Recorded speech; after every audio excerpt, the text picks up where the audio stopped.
All right. Ladies and gentlemen, my name is Dylan Nossman here with Calf Kick Sports, and I am joined by a very special guest today for the second time, actually. Harrison Rogers, the founder and owner of United Fight League, who will be hosting their sixth event this Friday. First of all, thank you so much for having me. And how are we doing? How's Fight Week coming along? It is like the calm before the storm today, but it's developing to be everything we need it to be for our new signing of Vice Cable, for our Rumble partnership. We have so much support and celebrity athletes showing up and showing out that I am like terrified thinking of what this all could be leading up to, but it's also exactly what we need for it to then accomplish 2025, because 2026 we release our whole 6 franchises, a whole regular season with the playoffs and championship. That is as scared as I am about how quickly it's taken off. It's really needed. So it's a bittersweet, feeling right now. Yeah, absolutely. Well, as much as you say it's building very fast and everything's happening, you guys have also, been building the framework and the groundwork for the last few years. Obviously it's been, I'd say, scattered events here and there. Obviously last one was in September or August of last year, I believe. So how do you feel that gradual build has helped you guys, keep things organized and on schedule, as opposed to maybe just jumping into something big and trying to overdo it off the bat? Exactly. We definitely took the crawl, walk, run approach. Self-funding this whole thing. I knew I needed longer runway. We weren't just going to be a flash in the pan promotion where we're coming out and offering big $1 million purses to try to get the following, try and get the splash. So knowing that, we needed to show our production value. We needed to show fighters how we treat them. We needed to show that we could accomplish the health insurance for our fighters. Because of that, this is our 6th event under the UFL banner. So over 2 years now, that's not a ton of events where, we got a lot of people criticizing, well, how are you going to succeed if you're only doing 3, 4 events a year? Totally understandable. That wasn't the plan, but it was the necessary steps to get to where now, this year we have 4 remaining this year, and then we have 15 to 16 in 2026, leading up to 2027, where we're probably gonna have like 38 events. And so I get the skepticism, the criticism of definitely not overkilling our number of events up till now, but that was because we were wanting to do it right. We were wanting to not spend ourselves out of oblivion and not be around for a couple, for the long haul. And now we're here. Yeah, absolutely. Well, of course, throughout this time, the UFL has gone through a couple iterations, kind of your standard cards. You've had your Grand Prix now, and it seems like you guys have kind of settled on the team versus team format. Oh. Yes. Sorry, am I glitching a little bit? Excuse me, sorry. One second. My bad. Sorry about that. Internet was weird. Okay, let me repeat that question. Oh, there we go. Sorry about that. Yeah, little internet issue. Okay. So obviously a couple events, or since you guys have had your first event, you've gone through a couple iterations, standard card format, you've had your Grand Prix, and now it seems that you've kind of settled on the team versus team format with as you mentioned, the franchises moving out. Last time out was Vegas versus Phoenix. This time out, Orange County versus Scottsdale. Talk to me a little bit about that growth mindset, just with the teams. Obviously, you've announced a couple team owners as well moving forward. Rashad Evans, Rampage Jackson, Henry Cejudo, obviously. So talk to me just a little about those franchises, and will we see Phoenix back in the fold? Will we see Las Vegas? Just a little maybe preview for that for the fans and people. Absolutely. So the iterations were what I call phase 1. That Rampage was Matt. He knew the plan for the whole time was the team versus team, and he wanted his franchise. So he wanted to go straight to phase 2, but it was kind of going back to that crawl, walk, run method. I needed to show that we could put on great high value events, stacked cards. We did the Grand Prix where we also could show the quality of fighters that are coming through our matchmaking. We've had, and sorry to interrupt, but no. I was actually looking back at that UFL 3 card, and looking now, you have multiple fighters who are in the UFC. Ryan Loder, you have guys who are in the PFL. You have Veronica Smolkova and Brittany Cloudy, who are now fighting in Octagon, massive promotion over in Europe. So it was just very interesting. I'd been at that event, saw the fights. I was like, wow, these are some good fights. And now I was like a little 2-3 year retrospective, and it's like, dang, okay, that was some talent on that card, and we had some really, really legitimate young fighters on the way up. So I just want to give you props for you guys finding those fighters early on, and now kind of even though they may not be with the UFL now, they've really proven their value. Yeah, sorry, I don't know if it's cutting out on my end for you as well. There we go. Oh, there we go. Yeah, it's kind of it's all good. Yeah. Oh, there we go. No, it's been a badge of honor where we have up and coming talent, and the UFC sees it. Our first 3 belt holders of UFL now are in the UFC, and we knew that was going to be the case. But I do know that over time, several years down the road, when we have our fighters who have equity in the company and they are like, why would I go fight somewhere else where I have built a career here? I am a belt holder. We're ultimately going to have the talent where the people who do want to be the best would need to fight against our belt holders. It's not going to happen right off the bat. We're growing them from the ground up. We're finding amazing talent where I think we have 6 of our fighters now have been taken to the UFC. I feel like that's a great showing of our matchmaking and talent sourcing, but it's also highlighting a problem that we're going to have to, sign fighters to multi-fight contracts where ultimately they'll be with a team, a franchise team. And when they have equity in the company, I just don't, and health insurance and all the different benefits that come with your franchise, I'm hoping over time our belts become just as notoriety as the UFC. But UFC obviously is the Super Bowl. Their belts will always have the notoriety that it deserves. I just hope over time the UFL builds up just as coveted of belts. Yeah, absolutely. Well, you guys are well on your way to building that legacy right now, I can tell. So obviously we've talked a little about the structure of the UFL, but I'd like to talk about this Friday. Huge event going down. Obviously, not only do we have a fantastic card top to bottom, but as you mentioned, a lot of special guests. We're going to have Nate Diaz there. Obviously, Henry, Rampage coaching their teams, among many, many others. Talk about the fight stuff first. Tell me your 2 fights you were most looking forward to on this weekend's card. Honestly, the main event is special for a lot of reasons. Not only, does Randall Wallace and Kyle Stewart have the high level capacity to be just such a magnificent competition. He's I think he's still active in the military, and he's planning to retire.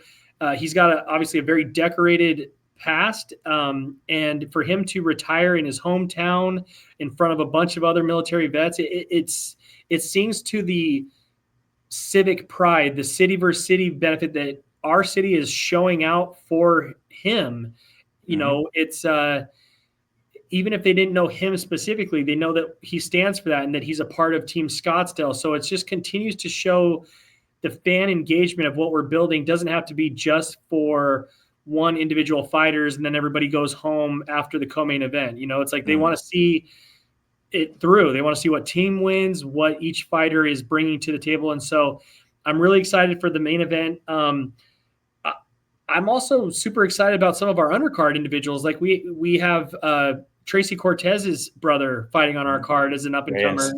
Yep. And so if, I'm obviously very excited about the teams to see how the score system breaks out and who's going to take that team win bonus. But I love watching our up and coming fighters. We have, Austin Worms has fought for us before under our different banners, and he's known as the Star Killer, but he's definitely going up against a star, and we'll see if he lives up to his name. So definitely a lot of different fighters who I'm excited about seeing, but I just am such a proponent for our scoring system and team versus team format that's what I'm mainly excited about, is showing the drama that creates.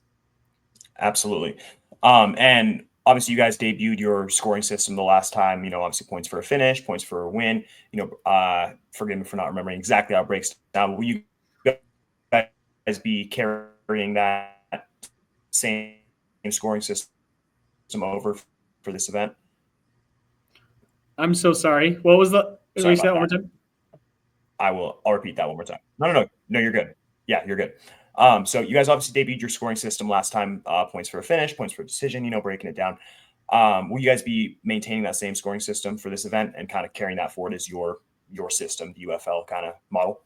Absolutely. So Okay. our system is easy to understand. There's a lot of other promotions that try to do different scoring systems. It gets pretty confusing and hard for the audience to follow along. I love that ours is not only simple to understand and describe, it promotes and incentivizes excitement, fast finishes, who can finish in the first round, 4 points first round, 3 points second round, 2 points third round, and then 1 point for a decision. And it allows it to be dramatic from the very end, because Henry Cejudo versus Frank Mir, Vegas versus Scottsdale last time, Henry won the first two events or two fights, and they were up 4 or 5-0, and then Vegas gets the first round knockout, so now it's 5-4, and then Henry's team wins another decision, so now it's like 6-4, or is that right? Yeah, 6-4, Yeah. and so he's won 3 out of the 4 events so far, fights, and it comes down to the last fight where Hunter Azure has to defend his belt against Vince Morales. A third round Peruvian necktie choke. I think I missed a fight in there somewhere, because I think you got it right, because they ended up winning by 1 point, and that as Vince likes to call it, the Vinchuvian necktie, with the shin in the neck. That was one of the best submissions I've for it to win, and for it to have won. Sorry, it's incredible. Jeez, sorry about that. Internet is not doing great today. My apologies. Hey, no problem. I just wanted to I felt like I was cutting you off, and I was like, oh shoot. No, you're good. I was just saying, the final score was by Vince Morales hitting that submission, what he calls the Vinchuvian necktie, with the shin and the neck. And I mean, that was one of the best submissions I've ever seen live. And then obviously the added bonus of the belt and the score and the bonus, there's so much there. So I really, really enjoyed the format of the last event. The MMA gods were shining down on us that night. Yeah. So I want to talk to you guys. Have shifted venues. You're moving from Wild Horse Pass Casino, kind of a smaller venue, pretty intimate, but obviously can be a little pricey with being a casino, to now Westworld, which I actually work down the street from Westworld, very familiar with the area. So big, massive, open, area and stuff. Talk to me a little bit about that decision to move venues, and also just what you anticipate that event looking like in person on Friday. Yes. Wild Horse Pass was great. It was a great realization to go there and have a great experience, but we really miss the 360 full feel of, the theater setting just doesn't accomplish what we're trying to always achieve. And Westworld has been a great partner. We're looking at building long-term relationships with our franchise teams and where they're going to have their reoccurring events. And so far they've shown to really be a good partner that we could find a home with. And for it to have that full 360 feel where people can be, consumed with that energy, and the fighters, when they get their finish or their drama knockouts, they can jump up on the cage and have that feel all around them, rather than just a theater seating. The fighters deserve that. The fans deserve that. And so we're excited to get that back with Westworld venue.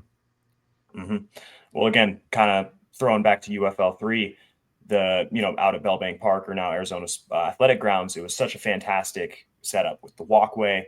You had the fighters, making the long entrance. You had such energy around. So I'm again, personally really excited after seeing 2 different venues, kind of going back to that larger scale style hall, Yes, very good. Exactly. All right.